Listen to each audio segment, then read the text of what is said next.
My friends, let us come together for a moment of quiet recognition, not to add anything to ourselves, not to search for new doctrines or more spiritual techniques, but simply to rest in an awareness that has been present since before we formed the first thought about God. For centuries, humanity has sought the Christ in temples, in scriptures, in rituals, in systems of belief. We have traveled great distances in the hope that somewhere, someone could reveal to us a secret, unlock a mystery, or place into our hands a key that would open the gates of heaven. And yet, in all this long journeying, very few have paused to consider that the treasure they sought was never hidden, never distant, never withheld. The Christ is not something you discover in time. The Christ is what you have always been in truth. When Jesus spoke of the kingdom of God, he did not direct anyone outward. He did not say that the kingdom is found in a holy mountain, or in a book, or in a system of worship. He said, very simply, the kingdom of God is within you. If there is a message the world has forgotten, it is this one.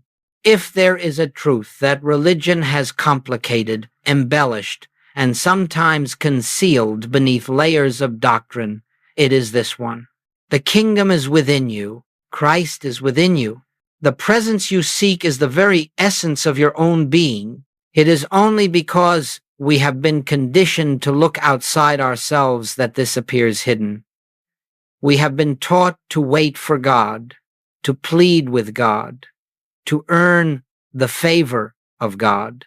And in this long habit of looking outward, we have missed the central truth that the divine life is already embodied as our life, that the divine consciousness is already the substance of our consciousness. I do not ask you to accept this as a belief. Belief does not open the kingdom. I ask only that you become still enough to sense the truth that is even now whispering within you. Not a distant God speaking from the heavens, but the gentle movement of the Christ in your very awareness, saying, I am here, I am your life, I am your identity. This realization does not belong to any religion. It is not Christian, nor Jewish, nor Hindu, nor Buddhist. It is the universal truth that every mystical teaching has pointed toward. Religion may point the way, but it cannot give you the experience. Scriptures may describe the nature of God, but they cannot reveal God to you. Teachers may speak of the Christ, but they cannot place the Christ within you, for the Christ was never missing. It requires no insertion, only recognition. Let us, then, set aside the notion that Christ consciousness is a doctrine to accept, or a theory to debate, or an achievement to attain. It is none of these. It is the simple awareness of the divine presence that has always been your life. When you release the search in the outer world, when you stop trying to improve the human self by human means, when you surrender the belief that God is somewhere else waiting to be reached, in that moment of quiet surrender, something begins to stir. A peace you did not create, a stillness you did not initiate, a presence you did not summon. This is the Christ revealing itself. This is the inner kingdom becoming known. We stand together today not to gather more spiritual ideas, but to lay them aside, not to strengthen the personal sense of self, but to watch it gently dissolve in the realization of a deeper identity. Not to form yet another spiritual path, but to step into the truth that has been present long before paths were named. Christ consciousness does not begin with belief. It begins with silence, with recognition, with the smallest willingness to look within. As we continue, let us hold this truth quietly. There is nothing to become. There is only something to remember. My friends, let us move a degree deeper into this inner journey. For if the kingdom of God is within you, and if Christ is the light of your own consciousness, then we must gently examine how it happened that humanity came to seek outwardly for what Jesus himself pointed inward. This is not a criticism of religion. It is simply an observation, an understanding. Religion, at its best, holds noble intention. It offers structure, community, devotion, and a reverent posture toward the sacred. But over time, institutions can forget the spirit in their devotion to form, and the forms that were meant to reveal God can begin to replace God in the minds of those who follow them. In the days when Jesus walked the earth, the religious world of his time was filled with rules, traditions, and rituals intended to bring people closer to God. Yet Jesus did not emphasize these. He did not instruct his disciples to perfect rituals or memorize doctrines. His message was startling in its simplicity.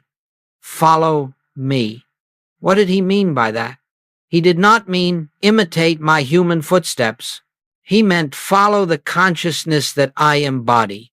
Follow the inner light. Follow the presence that expresses through me, and it will express through you. He spoke not of religion, but of realization. Yet after his departure, something began to shift. Instead of recognizing that the Christ he revealed was the universal presence within all, many began to worship the person and forget the principle. They began to revere the messenger and lose sight of the message.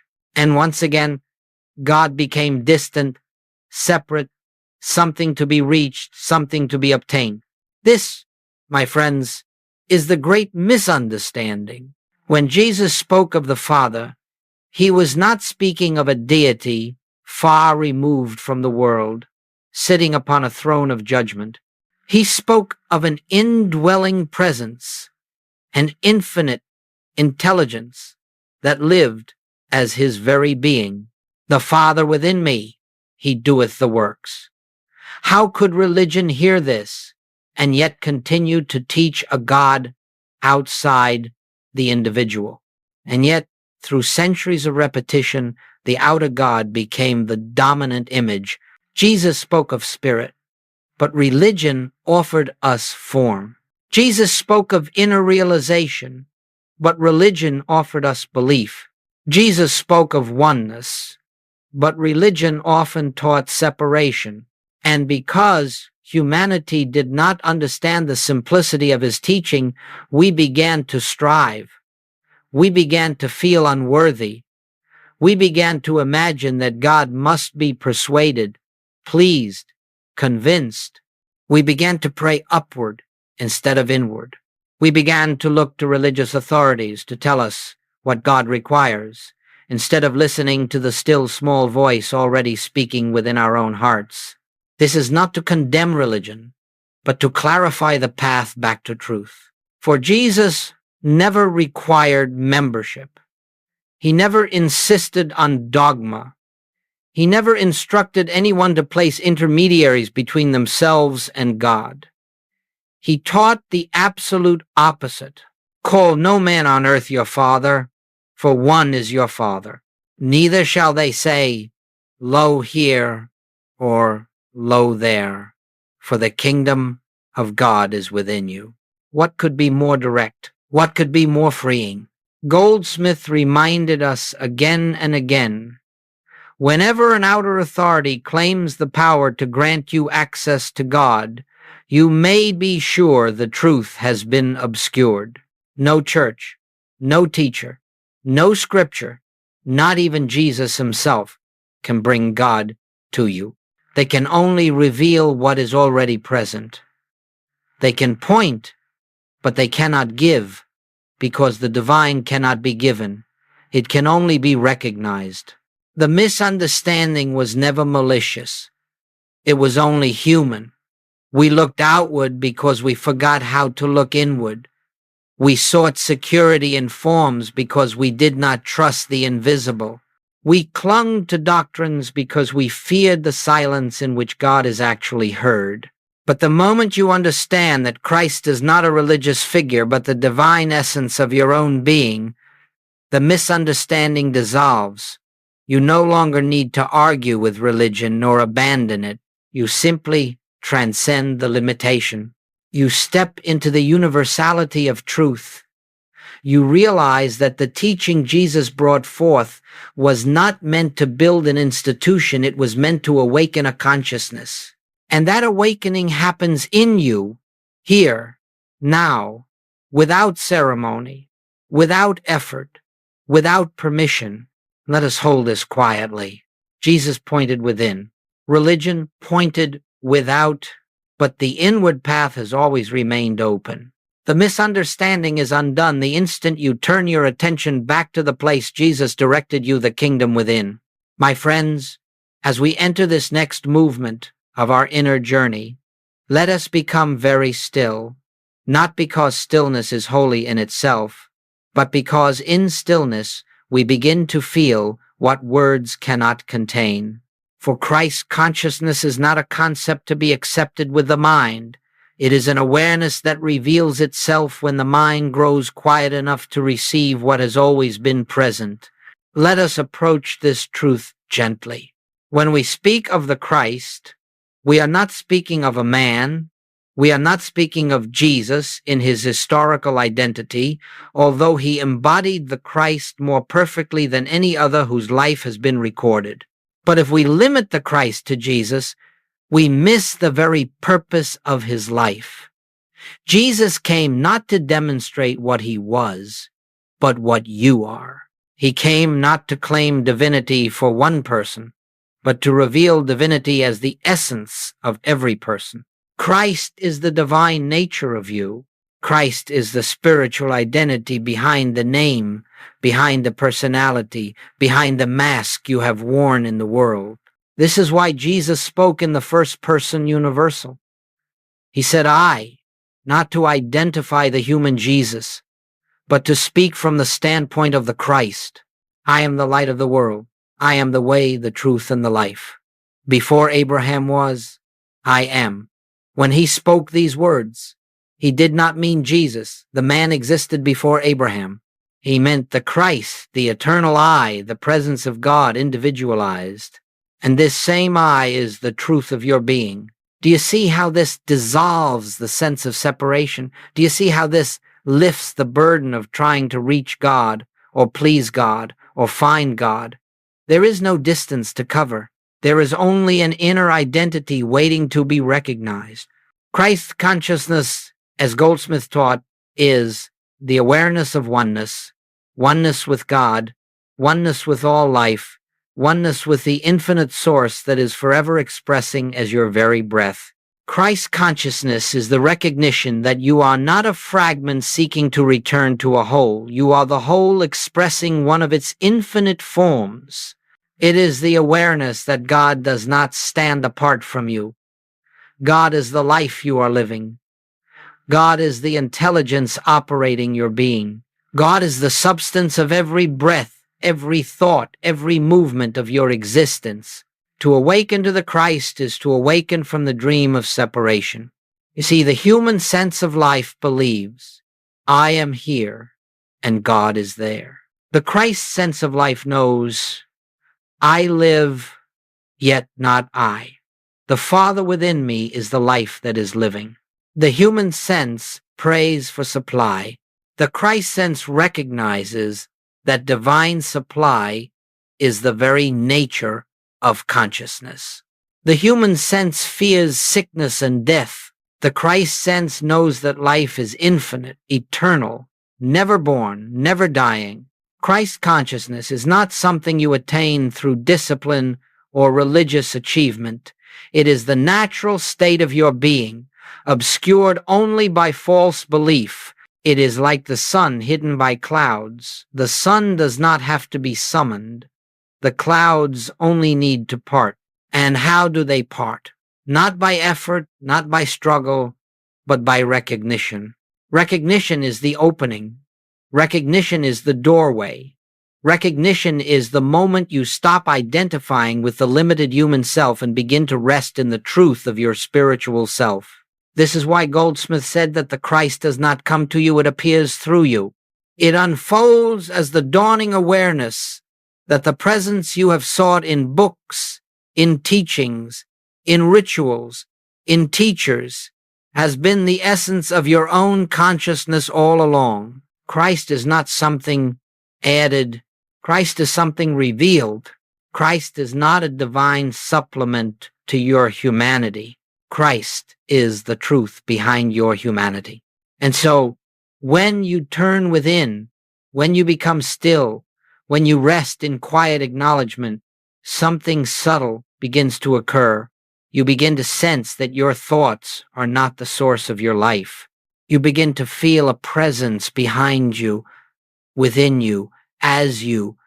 You begin to realize that what you call I is not the limited being you have assumed yourself to be, but the living expression of the infinite.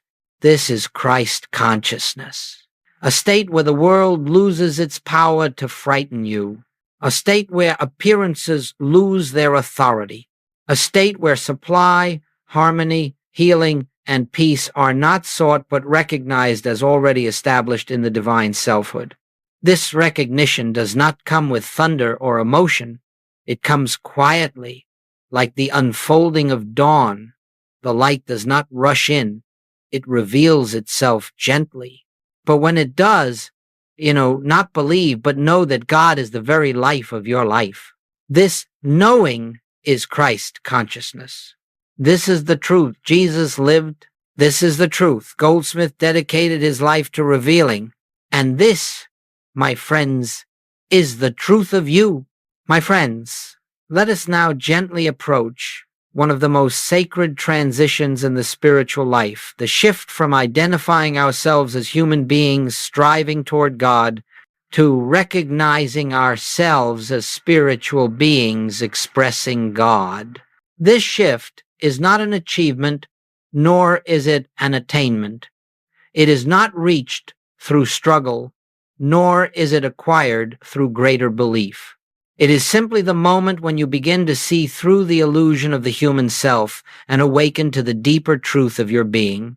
For ages, we have been conditioned to believe that we are creatures of flesh and blood, born into a world of limitation, subject to fear, lack, sickness, and death. We have been taught that the body is our identity, that the mind is our guide, and that the material world is our source. And because we accepted this sense of self, we lived according to its limitations. But, my friends, you cannot lift yourself out of limitation while clinging to the identity that creates it. You cannot experience the freedom of the spirit while insisting that you are first and foremost a human personality. And so, the beginning of liberation, the doorway to Christ consciousness, is the recognition that your human identity has never been your true identity. The human self is not the truth of you. It is the shadow of a greater self, the appearance of a deeper reality. Goldsmith would say, you are not human trying to become spiritual. You are spirit appearing as human. There is a profound difference in this understanding. When you believe you are human striving upward toward God, you will always feel unworthy, incomplete, and separate. You will pray to God as if God is elsewhere. You will try to fix your challenges as though life is happening to you rather than through you. But the moment you glimpse that your true identity is spiritual, that the life you call I is God, expressing as individual being, everything changes. You no longer pray for God to come to you. You recognize that God has been your very essence since the beginning. You no longer fight appearances. You see them as passing shadows, powerless to touch the reality of your being. You no longer measure yourself by success, failure, age, or circumstance. Your worth is derived from the divine nature itself. This is the shift. It is not dramatic. It is not accompanied by emotional fireworks. It is subtle, gentle, like waking from a dream. You look at the world and suddenly you sense that it is not operating by material laws alone. You look at your body and you begin to realize it is not the source of your life, but the instrument through which life is expressing. You look at your thoughts and feelings and you understand they are not the self, but movements passing through the self. And above all, you begin to feel a new center, a place of stillness, peace, and assurance that does not come from human effort, a presence that you cannot define, yet you know as intimately as your own existence. This presence is the Christ of you.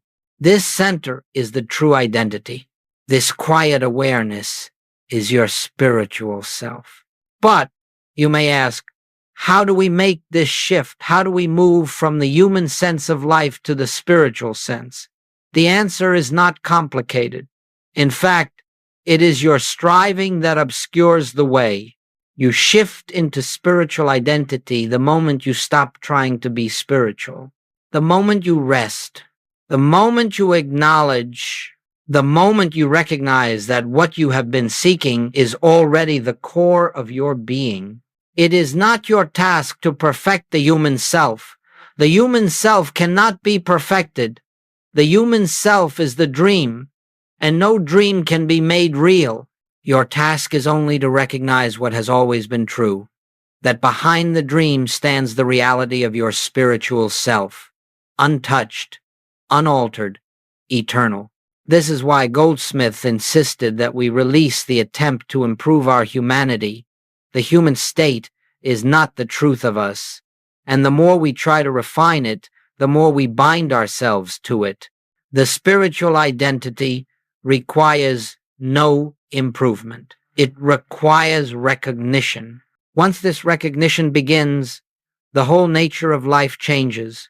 You stop fighting appearances and begin resting in presence. You stop striving to get and begin realizing the fullness that already is. You stop fearing the world and begin seeing through its illusions. The shift from human identity to spiritual identity is not a destination, it is a remembrance. And each moment of remembrance deepens the realization that I and the Father are one is not a poetic phrase, it is the truth of your being. Rest in this. Let it unfold. Let it reveal itself gently. For your spiritual identity has never been missing. It has only awaited your recognition. My friends, now that we have opened the inner door to the truth of our spiritual identity, let us quietly approach the heart of the infinite way, the actual practice by which this truth becomes living experience.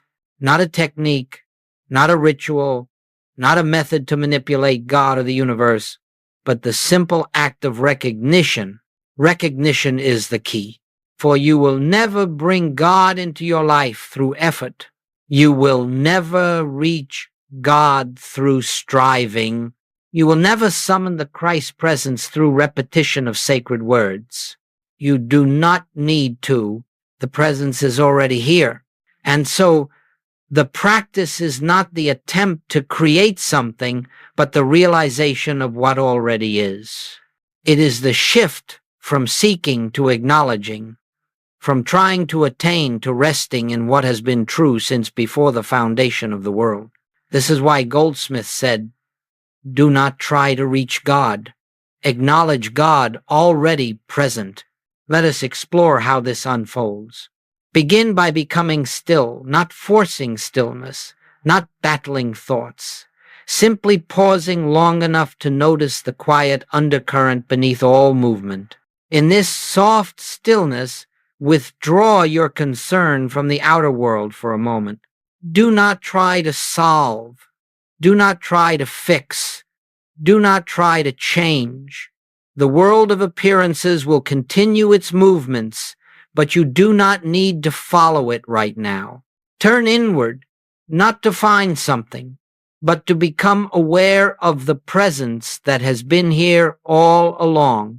A presence that does not shout, does not push, does not demand, a presence that reveals itself only when you stop trying to force spiritual experience and instead allow yourself to be carried by the invisible life that is living you. In this silence, just a moment of it, Let the simple truth arise within your consciousness. I and the Father are one. Do not try to believe it. Do not try to repeat it with conviction. Do not try to make it true. It is true without your effort. Your role is only to recognize in the smallest, gentlest way that there is a presence within you that is not dependent on the body, not shaped by thoughts, not altered by circumstances. This presence is your life. This presence is the Christ of you. And the moment you acknowledge it, even lightly, even without feeling something in consciousness, opens. This is the practice. Sit quietly, acknowledge the presence, rest in the awareness that God is here, where you are, as the life you are living. Do not attempt to make the mind empty.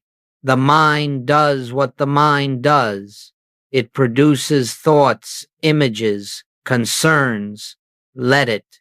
You are not the mind. You are the awareness behind the mind, the silent witness in which thoughts come and go like clouds drifting across a sky that is never disturbed. Each time you become aware of this silent witness, this spaciousness, this stillness, you are recognizing the Christ.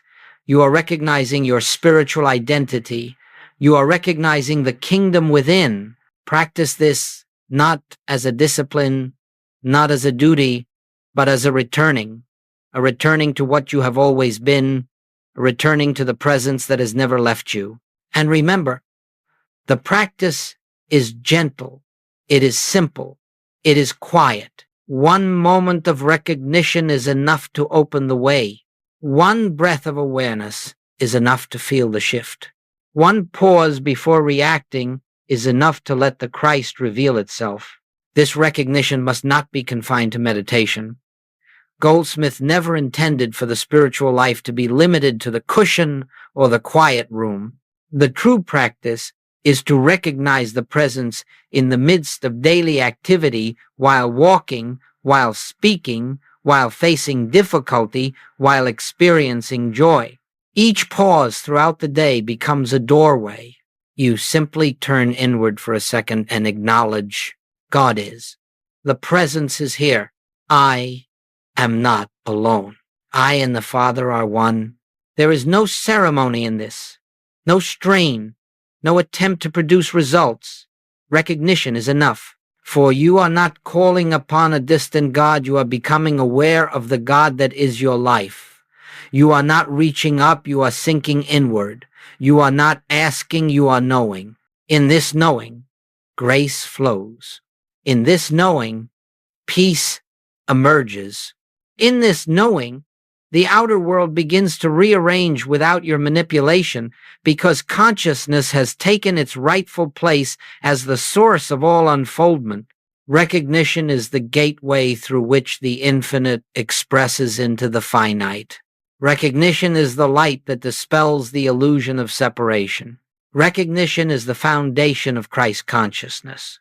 It is the stillness in which the Christ whispers, I am here. I have always been here.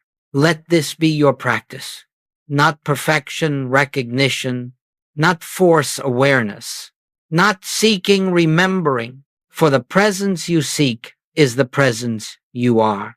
My friends, as we continue in this inner journey, we arrive at a place where many sincere seekers have stumbled, not because the path is difficult, but because certain deeply ingrained beliefs veil the truth from our recognition. These barriers are not sins, they are misunderstandings. They are not failures, they are shadows of inherited thought. They have no substance in spirit, but they can appear very real to the human sense of self. Let us gently bring these barriers into the light, not to wrestle with them, but to see through them. For once they are seen, they dissolve. And once they dissolve, the Christ within us shines forth unobstructed. The first barrier is guilt. Guilt is the belief that we have offended God, that we stand separate, that our mistakes, our past, our human frailties somehow create distance from the divine presence. But, my friends, guilt exists only in the mind of man. There is no guilt in God. There is no condemnation in spirit. There is no judgment in the Christ. God does not withhold itself because of your past. God does not withdraw its presence because of error. God does not diminish its love because of human imperfection. It is only the human mind that imagines such things. The spiritual truth is this: your mistakes do not define you. Your spirit does. And the spirit of you is untouched, unaltered, unbroken, unchanged. The Christ within you has never sinned, never fallen, never wandered. It remains whole, pure, radiant, and it is this Christ that is your identity. Guilt dissolves in the presence of this realization, not through effort, not through penance, not through trying to be better, but through the simple acknowledgement that spirit has never accused you, and therefore you are free. The second barrier is unworthiness. This is the belief that spiritual awakening is reserved for the advanced, the holy, the disciplined, the chosen. So many have said, this truth may be for others, but not for me. I am not ready. I am not spiritual enough. I have not practiced long enough. But how can you be unworthy of your own identity? How can you be unready for the presence that already constitutes your being? How can you be less spiritual than the spirit that is expressing as you? Unworthiness is the greatest illusion because it assumes that spiritual truth is something external that must be earned. But the Christ is not a prize. It is not an attainment. It is not granted by achievement. It is the nature of your very existence. It takes no worthiness to be what you already are. It takes only recognition. The Christ in you is not waiting for you to qualify. It is waiting for you to stop disqualifying yourself. And the third barrier, perhaps the most subtle, the most deeply ingrained, is religious conditioning. For many centuries, humanity has been taught that God dwells elsewhere, that the divine is separate from the individual, that holiness is accessed through intermediaries, institutions, or rituals. Many have been trained to fear questioning, to fear inner knowing, to fear anything labeled mystical, even when Jesus himself was the great mystic of his age. This conditioning creates hesitation in the soul. It whispers, "Be careful," it warns. "This is too bold." It suggests you must go through proper channels. Yet the moment you turn within, you discover a presence that needs no permission. A presence that speaks in silence, not in dogma. A presence that reveals rather than instructs. A presence that is the very fulfillment of everything religion was meant to point toward. Let us understand this clearly. Religion can be a beautiful stepping stone, but it cannot replace revelation. Scripture can guide you, but it cannot take the place of experience. Teachers can point you inward, but they cannot see for you. The Christ is not reached through belief systems. The Christ is revealed through the silence of your own soul. And so these three barriers, guilt, unworthiness, conditioning, begin to fall away when you realize that none of them have any foundation in spirit. They do not exist in the kingdom within you. They exist only in the human mind, the personal sense of self, the accumulated memory of collective belief. You do not remove these barriers. You awaken from them, and recognition is the awakening. As you rest in the awareness of the presence, as you quietly acknowledge, I and the Father are one, these shadows lose their reality. They lose their authority. They lose their influence. And you begin to stand not as a human being trying to become spiritual, but as a spiritual being remembering the truth of your own eternal identity. The Christ in you has never been guilty. The Christ in you has never felt unworthy.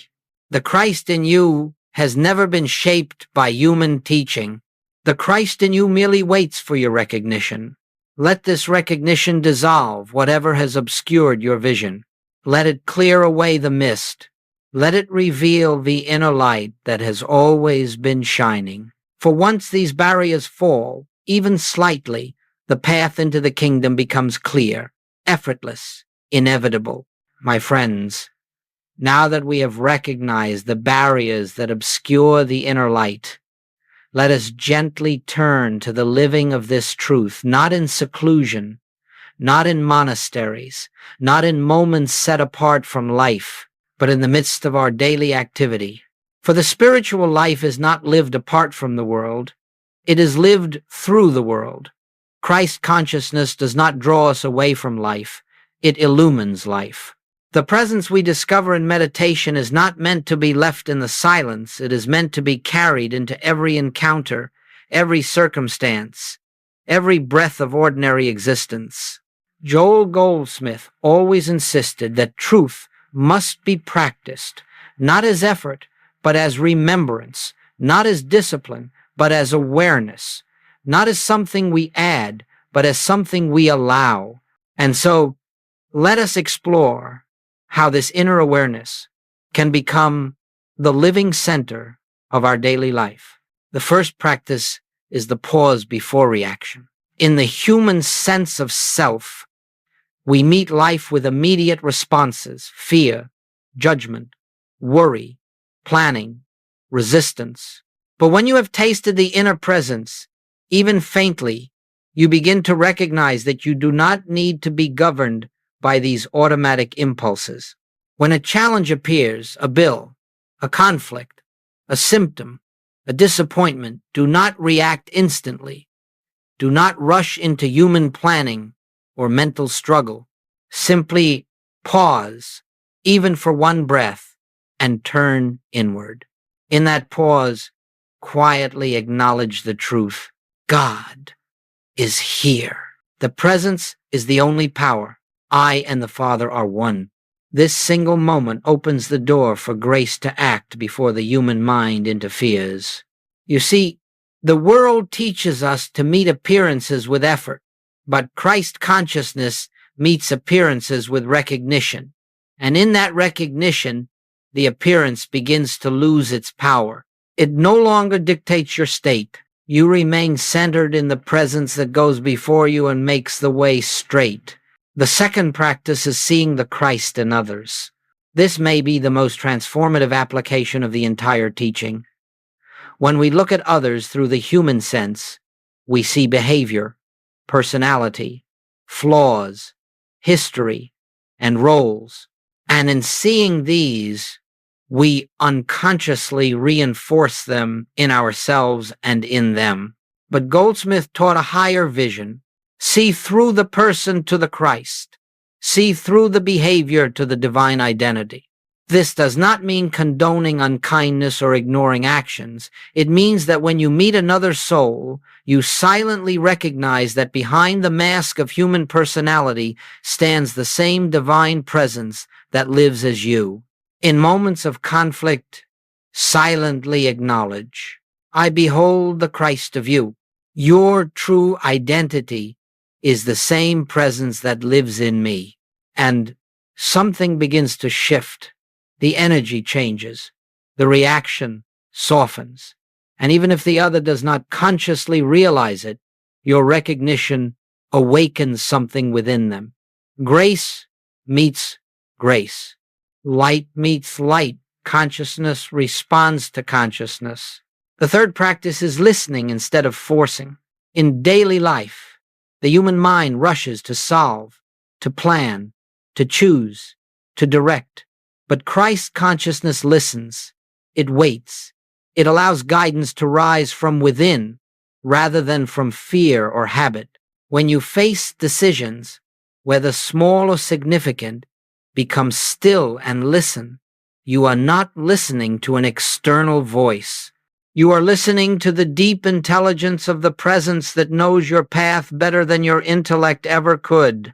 In this listening, you discover that life becomes simpler, choices become clear. You take the next step not out of anxiety, but out of inner assurance. And you begin to realize that you are not living your life alone. Life is living itself through you.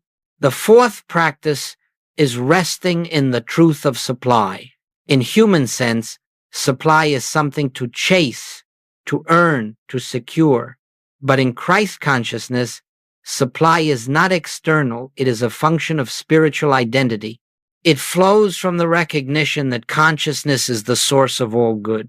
When lack appears, do not fight it. Do not fear it. Pause, turn inward, and acknowledge. The infinite supply of spirit is the substance of my being. You are not asking for supply. You are recognizing the source that has always sustained you, and as this recognition deepens, outer forms of supply adjust themselves without strain. The fifth practice is returning to presence throughout the day. This is not constant meditation. It is a subtle remembering, a gentle returning, a quiet acknowledgement that the divine presence is with you, as you, in every moment. Set no rigid schedule. Let the remembrance be spontaneous. Let it arise naturally. Each time a moment of stillness is felt, each time a breath brings you inward, simply acknowledge. The Christ is here. All is well. God is the life I am living. These brief recognitions, 5 seconds, 10 seconds, gradually become a continuous awareness. And this awareness becomes the atmosphere around you, the foundation beneath you, the peace within you. In this way, Christ consciousness becomes not a state visited occasionally, but a way of being, not an experience sought, but a presence recognized. Not a spiritual practice, but the very substance of your life. This is the practical application of truth. This is the infinite way lived moment by moment. This is how the kingdom within becomes the kingdom expressed. My friends, when you begin to live from the kingdom within, not occasionally, not as an idea, but as the silent foundation beneath every breath, something subtle yet profound begins to occur. The world you once feared loses its authority. The circumstances that once dictated your emotions no longer hold power. Life begins to unfold not from the outside in, but from the inside out. This change is not the result of effort. It is the fruit of recognition. It is the evidence of a shift in identity. It is the natural consequence of living from the presence rather than from the personal self. Let us explore the nature of this fruit. The first fruit is peace that does not depend on circumstances. In the human sense of self, peace comes and goes. It appears when things are favorable and vanishes the moment appearances turn dark. But when you begin to live from the kingdom within, you discover a peace that is not created by the world and therefore cannot be destroyed by the world. This peace is not emotional calm. It is spiritual assurance. It is the quiet certainty that all is well, even when the senses report otherwise. It is the recognition that behind every appearance stands a divine order, an invisible harmony, a presence that never leaves you. This peace becomes your atmosphere. It becomes your identity. It becomes the place from which you live. The second fruit is freedom from fear. Fear is born of separation. Fear arises when you believe you are alone, vulnerable, unprotected. But once you recognize that the presence lives as your very being, fear begins to dissolve. Not because you try to overcome it, but because you see through it. There is nothing to fear in a universe governed by one power. There is nothing to fear when you live from the source of all life. There is nothing to fear when the kingdom is within you. You move through the world with a new confidence, not human confidence, not willpower, but the quiet knowing that you are sustained by something greater than your personality, your plans, or your strength. The third fruit is a new relationship with supply. When you live from Christ consciousness, you no longer seek supply outside yourself. You understand that consciousness is the source of all form. Money, opportunities, people, solutions, these become channels, not causes. They are expressions, not origins. And because you no longer fear losing the channels, you no longer cling to them, because you no longer look to them as your source. You no longer burden them with expectation, and because you no longer operate from lack, supply begins to flow with greater ease. You discover that you are never without what you truly need, because the source is never absent. You discover that the forms of supply may change, but the substance of supply is eternal. You discover that abundance is not something you achieve, it is something you recognize. The fourth fruit is healing, not always as the world defines it, but always as spirit intends it. When you live from the kingdom within, the body begins to respond to a different rhythm. Stress diminishes, tension releases. The natural intelligence of the body aligns with the harmony of the presence. Healing may appear in the form of physical restoration, or it may appear as peace, acceptance, or inner transformation. But always, healing unfolds as the revelation of wholeness already present. You do not heal by fighting disease. You heal by recognizing the perfection of your spiritual identity. The body follows consciousness. The fifth fruit is transformation in relationships. Where once there were conflicts, you now find grace. Where once there were misunderstandings, you now find clarity. Where once there were demands, you now find compassion. Not because you have changed others, but because you have changed the place from which you see them. You now meet others from the Christ within you, and this recognition calls forth the Christ within them. You become a presence of peace in every room you enter. You become a light in situations that once triggered reaction. You become a witness to the divine identity hidden beneath the human appearance. The sixth fruit is a sense of inner guidance. You no longer force decisions. You no longer rush to choose. You no longer wrench solutions out of fear. Instead, you listen and the guidance comes. Sometimes as a quiet intuition, sometimes as a shift in feeling, sometimes as the simple sense of the next right step. The more you trust this inner direction, the more clearly it speaks. You begin to live not by human will, but by divine unfoldment. Life becomes orchestrated from within. Paths open without strain. Opportunities arise without forcing. Situations resolve without manipulation. This is the fruit of recognition. And finally, the seventh fruit, the greatest of them all, is a new sense of self. You no longer see yourself as a limited, struggling, fearful human identity trying to reach God. You recognize yourself as the very expression of the divine presence. Quietly, silently, humbly, I live, yet not I. The Christ lives me. And from this recognition arises a life of grace, a life of inner freedom, a life of deep, unshakable fulfillment. Not because the outer world changed first, but because you changed your center.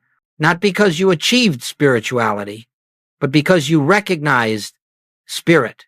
Not because God came to you, but because you came home to God within you. This is the life that begins when you live from the kingdom. This is the life that unfolds through Christ consciousness. This is the life that cannot be touched by the fluctuations of the world. My beloved friends, as we come quietly to the close of this time together, let us remember that nothing spoken here becomes real through memory alone. Truth becomes living only through recognition. Revelation becomes experience only through practice. Christ consciousness becomes life only through the gentle, daily turning within. There is no final attainment. There is no moment in which you can say, I have achieved. For the spiritual life is not a mountain to climb. It is an unfolding, a deepening, a continual homecoming to the presence already here. Each day, in small, unhurried moments, return to the inner kingdom, not as obligation, not as duty, but as remembrance. Take a breath and quietly acknowledge, God is here. The presence is my life. I and the Father are one. Let this acknowledgement become the invisible thread running through your day. Let it guide you as a silent companion. Let it dissolve fear before fear rises. Let it soften your reactions before you react. Let it lift your burdens before you carry them. There is no need to strive. There is no need to improve the human self. There is only the need to recognize what has always been true. The kingdom is within you. The Christ is your identity. The presence is your companion. If tomorrow brings challenges, do not meet them alone. Pause even for a single breath and turn inward. If you find yourself anxious, do not condemn yourself. Simply remember, you have forgotten the presence. Return. Let the remembrance be your healing. Let the recognition be your strength. If you find yourself reacting, remember, reaction is the human sense of self. Recognition is the spiritual sense. Pause, turn, acknowledge the truth, and watch as the Christ consciousness displaces the human impulse. In this way, the spiritual life becomes natural, not something you add to your day, something that permeates your day, not something you strive to maintain, something you quietly remember. You will discover that the more you return to the inner kingdom, the more the outer world aligns without your manipulation. The more you acknowledge the presence, the more harmony appears without effort. The more you rest in your spiritual identity, the more life unfolds according to divine order rather than personal struggle. This is grace. This is the fruit of living from within. This is the infinite way. And so, let us end as we began, in silence. For in silence, the Christ speaks. In silence, the presence reveals. In silence, we discover that the journey we thought we were undertaking is already complete. The kingdom has never been far. It is closer than breath, closer than thought, closer than the sense of I. And every time you turn within, you return home. Let this awareness accompany you now. Let it sustain you. Let it live you. And may the quiet recognition of the presence be the light before your path, the peace within your heart, and the truth that guides you in every moment. Blessings, my friends. Rest in the kingdom. Live from the kingdom. Recognize the kingdom, for it is here. It is now. It is you.